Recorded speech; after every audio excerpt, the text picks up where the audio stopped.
L'un des premiers dilemmes que l'on rencontre lorsqu'on se lance dans la couture, c'est le choix de la machine. Le plus important consiste à déterminer quelles fonctions vous seront nécessaires.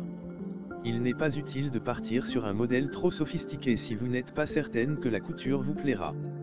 Mais gardez également à l'esprit qu'une machine bon marché ne sera pas toujours une bonne affaire.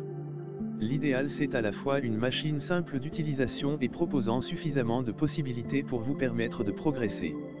Pour bien choisir sa machine à coudre, il est important de prendre en compte ses désirs créatifs et le temps que l'on souhaite y consacrer, occasionnel ou régulier, reprise, habillement, décoration, patchwork, broderie ou encore le type de tissu que l'on souhaite travailler. Vos projets vous guideront dans le choix de votre machine à coudre.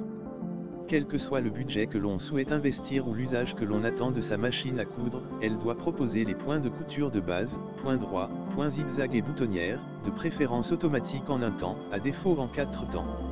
Attention, la mention « boutonnière en 4 temps » signifie que vous devez changer 4 fois vos paramètres de couture afin de coudre les 4 côtés de la boutonnière.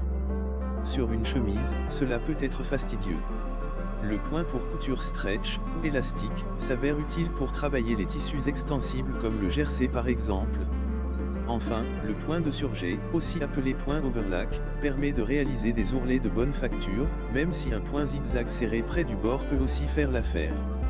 La machine à coudre doit proposer un minimum de pieds presseurs, ou pieds de biche, 4 dans l'idéal, un classique, un pour les fermetures éclairs, un pour les boutonnières et éventuellement un pose-bouton, pour cadrer les boutons.